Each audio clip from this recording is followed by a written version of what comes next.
नमस्कार, जय साईं राम, जय माता की। आज एक ऐसी वीडियो और एक ऐसा टॉपिक मैं लेकर आई हूँ तो शायद वो एक शब्द जो आपकी सोच को और आपकी ज़िंदगी को बदल सकता है। अपने इस टॉपिक को पूरा करने के लिए सबसे पहले मैं इसकी शुरुआत अपनी एक छोटी सी कहानी से करूँगी। जैसे कि मैं आपको बताना चाहूँगी, मेरा नाम पूर्णिमा भूटानी। मैं एक वैदिक न्यूमरोलॉजिस्ट और साथ में वास्तु कंसल्टेंट हूँ। आज मैं आपके साथ एक ऐसी स्टोरी शेयर करने जा रही हूँ, शायद वो आपके दिल को छू भी जाए और उससे आपकी सोच, आपकी ज़िंदगी भी बदल सकती है। ये कहानी एक ऐसी चिड़िया की कहानी है जो अपने साइज़ में तो छोटी है, लेकिन क्या काम कर गई एक शब्द से, जिसने कि उसने अपना भाग्य ही बदल डाला। हाँ जी, एक ऐसा शब्द जिसने उसके भाग्य को ही चेंज कर दिया।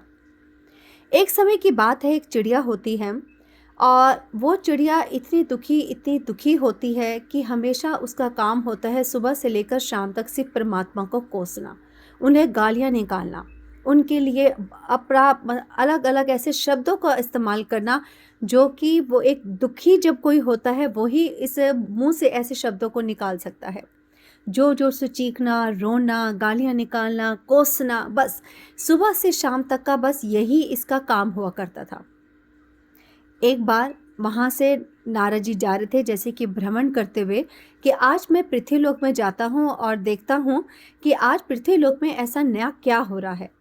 जैसे वो जाते हैं और देखते हैं कि कोई एक चिड़िया है, कोई अपनी भाषा में कहते हैं कुछ गालियाँ सी, कुछ गलत वर्ड्स यूज़ कर रही है, कोस रही है, भगवान को, नारायण को कोस रही है। तो वो जाते हैं कि आवाज़ें कहाँ से आ रही हैं। जैसे ही वो नीचे आते हैं तो देखते हैं कि एक चिड़िया, जिस बेचारी के पंख ही नहीं हैं। अब आप सोच सकते हो, जिसके हाथ ही ना हो, वो कुछ ना कर सकता हो, तो वो क्या करेगा? वो बेचारा वो कोसेगा ही ना अपनी किस्मत को लेकर, अपने भाग्य को लेकर। ऐसे ही वो चिड़िया भी कोस रही थी भगवान को लेकर। तो नारद जी ने दूर से देखा कि अरे ये तो चिड़िया है और ये कोस रही है, ये बेचारी जिंदा कैसे है? इसको तो, ये तो बिना पंख के है। बेचारी कभी उड़ने की कोशिश कर रही है तो बार बार उड़ती है, अपने पंजों से उस तनों से, उन टहनियों से ऊपर चढ़ना चाहती है, तनों से बार बार नीचे गिर जाती है, चोटें लगती है, खून खून हो जाता है उसका, लेकिन वो चढ़ नहीं पाती है। जो भी थोड़ा समय रुकते हैं वो देखते हैं कि वो रो रही है, भूख भी लगती है उसे, कुछ घंटे रुकते हैं तो वो देखते हैं कि हाँ भी कुछ कीड़े मकोड़े से होते हुए बेचारी खाती है, ऊपर उड़ना चाहती है, घोंसले में आना चाहती है। तो ऐसे ही कुछ दिन तक वो उसको फॉलो करते हैं, उसको देखते हैं, बड़ा दुखी हो जाते हैं उसके जीवन को लेकर, उनसे रहा नहीं जाता है। वो बेचारे नारायण जी के पास जाते हैं और उन्हें वो पूरी व्यथा, पूरी कहानी सुनाते हैं कि प्रभु, आज मैं कैसे इस दुनिया की, इस धरती के सबसे दुखियारी जीव से मिलके आ रहा हूँ, जिसके पंख ही नहीं है। प्रभु, उसके पंख ही नहीं तो उसको जीवित रहने का भी क्या क्या महत्व है उसका? तो नारायण कहते हैं कि उसके आज नहीं, उसके आने वाले सातों जन्मों में भी उसका वो सुख प्राप्त नहीं है। चलिए कोई बात नहीं, सोचते हैं कि शायद ये चिड़िया है, मर चुकी होगी अपने इस दुखी जीवन से। वो थोड़े समय के बाद फिर जाते हैं और समय जाने के बाद वो देखते हैं कि वही चिड़िया दोबारा कोस रही है, रो रही है, बिलख रही है, खून खून हो रही है, चढ़ने की कोशिश करते हैं, चढ़ नहीं पा रही है, अपनी किस्मत को कोस रही है।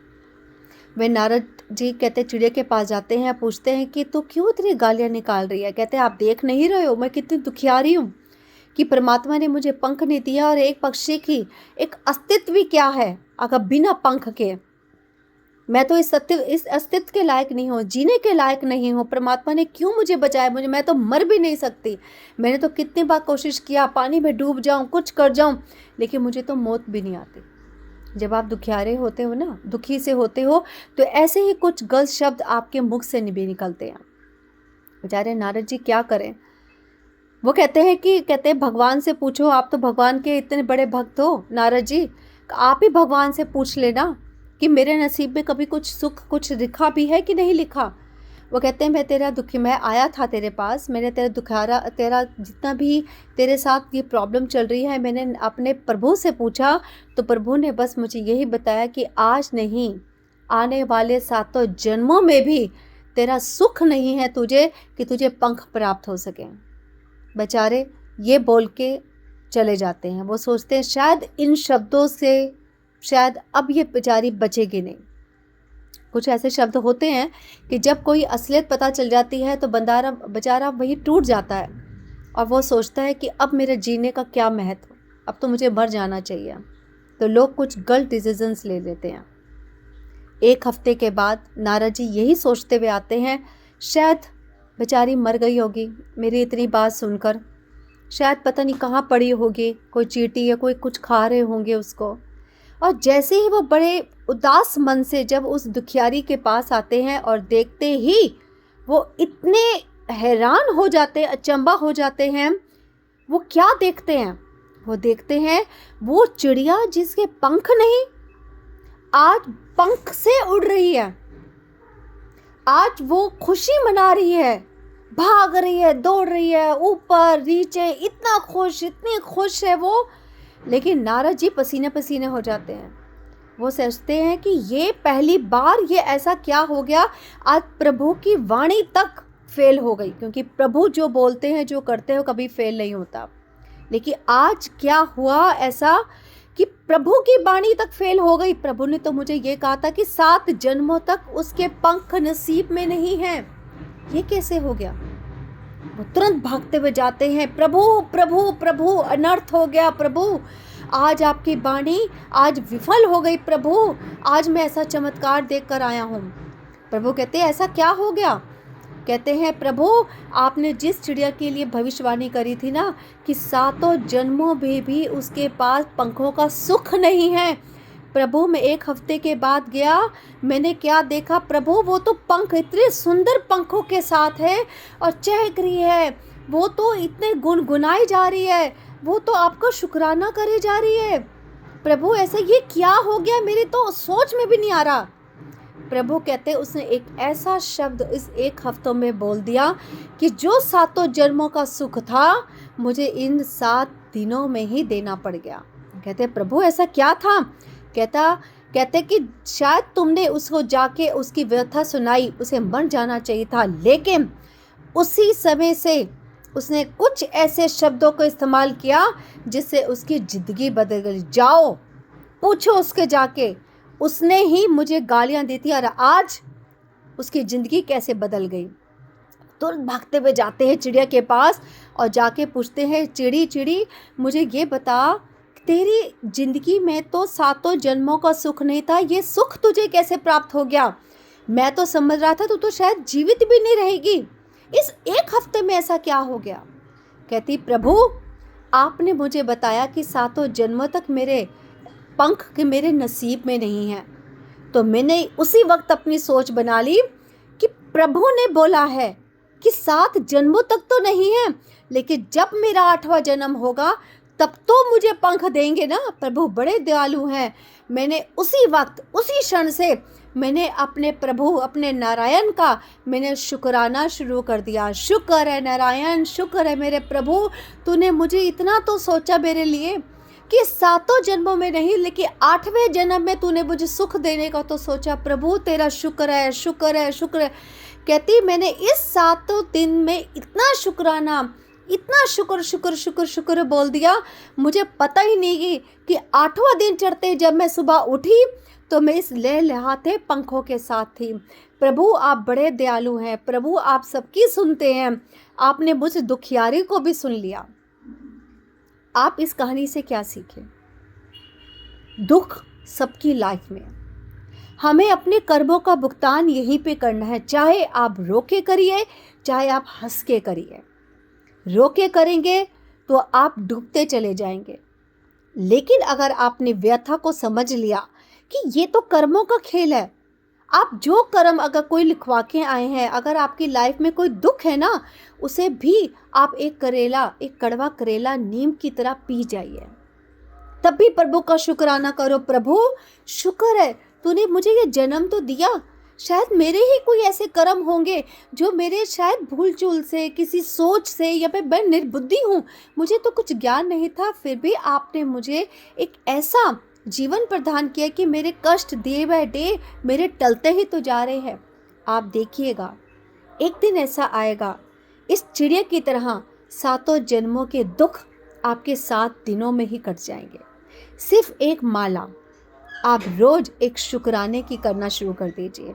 आप जो भी माला करते हो, ओम नमः शिवाय की, राधे राधे की, राम राम की, जो भी आप माला करते हो, हर रोज की एक माला, शुक्र है मेरे प्रभु, शुक्र है मेरे नाथ, मेरे साईं, मेरे खाटू बाबा। आप जिसको मानते हैं उनका शुक्राना शुरू कर दीजिए, हर पल में शुक्राना, क्योंकि सुबह उठते हो तो आपको सवेरा मिलता है, शुक्राना। आपको अच्छा भोजन मिलता है, उसका शुक्राना। आप बोल रहे हो, सोच रहे हो, खा रहे हो, पी रहे हो, अपनी फैमिली के साथ हो, आप उनके लिए कोशिश तो कर रहे हो, प्रभु उसके लिए शुक्राना। आप एक अच्छी सोच के साथ अपनी ज़िंदगी गुजार रहे हो, उसके लिए शुक्राना। आपको हर पल परमात्मा एक नई सोच के साथ मार्गदर्शन दे रहे हैं, उसका शुक्राना। अगर कोई दुख भी आ जाए, कोई एक्सीडेंट हो जाए, कुछ भी हो जाए, तब भी निकालिए, प्रभु तेरा शुक्राना। तूने पता नहीं कौन सी ऐसी बला से मुझे टाल दिया, आज मेरी वजह से अगर मुझे कुछ हो जाता, मेरे परिवार का क्या होता। परमात्मा तेरा शुक्र है, शुक्र है, शुक्र है।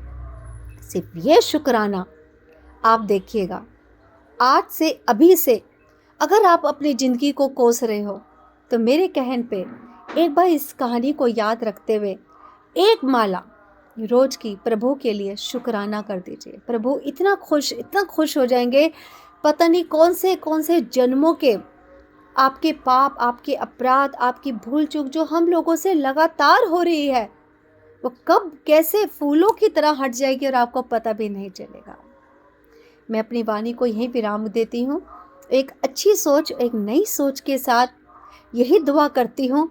दुख आपकी, मेरी, सबकी लाइफ में है। हमें सोचना कैसे है, हमें जीना कैसे है, और हमें अपने जैसे बहुत से लोगों का मार्गदर्शन कैसे करना है, इस कहानी के माध्यम से करिए। आप चाहें तो इसको आप शेयर करिए अपने उन लोगों के साथ जो स्टेटस पे कभी कुछ ऐसी वीडियोस या कुछ ऐसे स्टेटस पे आप मैसेज डालते हैं जो बहुत ही दिल को हिला डालते हैं। उनके लिए पॉजिटिव वे के साथ ये कहानी सच में उनकी राह बदल सकती है। कहते हैं दशा कोई भी हो, अगर दिशा दिखाने वाला मिल जाए तो नैया पार हो जाती है। तो थैंक यू। यहीं पे वाणी विराम करती हूँ अपनी। और अगेन मैं पुण्या भूटानी, न्यूमरोलॉजिस्ट। अगर आप मुझसे मिलना चाहते हैं, वैसे अपनी कुंडली दिखाना चाहते हैं, तो आप मेरे कॉन्टैक्ट पे आप मुझे कॉल कर सकते हैं 9810117386 पे। ऐसी बहुत सी वीडियो लेके मैं बहुत जल्दी आपके सामने आएंगे। शायद एक सोच, एक वीडियो किसी की लाइफ बदल सकते हैं।